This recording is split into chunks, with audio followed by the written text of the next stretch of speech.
Qu'est-ce qui fait qu'un jeune homme, au seuil de l'âge de raison, bascule du jour au lendemain dans la déraison la plus totale? Je m'interroge avec ceux qui s'interrogent sur ces Français convertis à une religion qui n'est pas la leur. Comment rendre raison de ce retournement qui s'apparente à un détournement de conscience? Hier, la mère d'un terroriste présumé à qui on présentait la photo de quelques jeunes en pleine tourmente a surpris tout le monde en ne reconnaissant pas son propre fils. Elle nous a rappelé la mère de la possédée dans l'Exorciste, qui déclara devant le corps de sa fille « Cette chose n'est pas à moi ». Elle la connaît, mais ne la reconnaît pas. Le diable en a pris possession.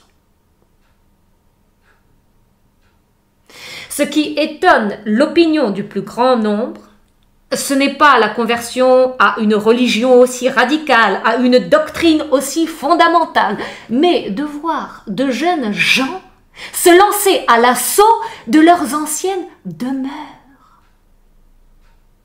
Ils viennent à peine de mettre leurs pieds à l'étrier et les voilà plus meurtriers que jamais, exécutant de sang-froid tous ceux qui ne se soumettent pas à leur nouvelle loi, celle de la charia.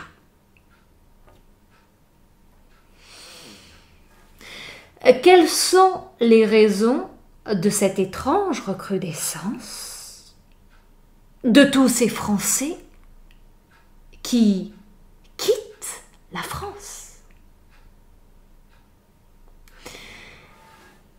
Résonance économique. Ils sont sans emploi, sans abri, sans lendemain. Mais ceci n'explique pas cela. Résonance politique.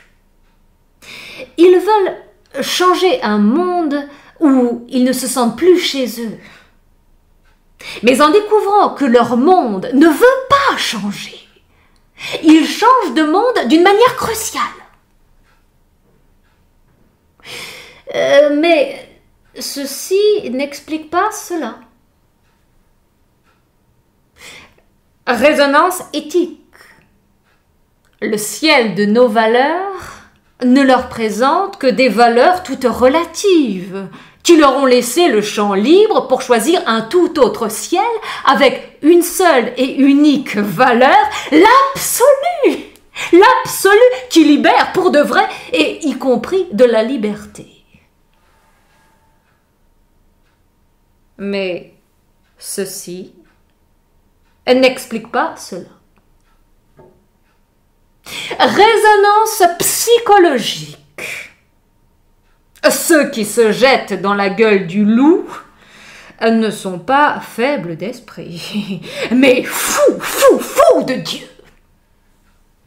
Par cet autre tour de folie décrit jadis par Rimbaud comme des forcenés qui s'allongent dans la boue et qui se sèchent à l'air du crime.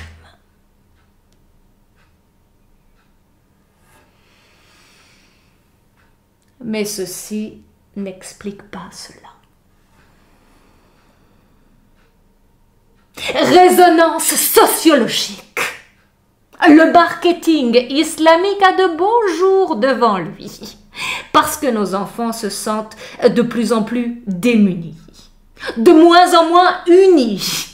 Ils cherchent un fondement plus sacré et plus solide pour s'y retrouver, quitte à le payer de leur vie.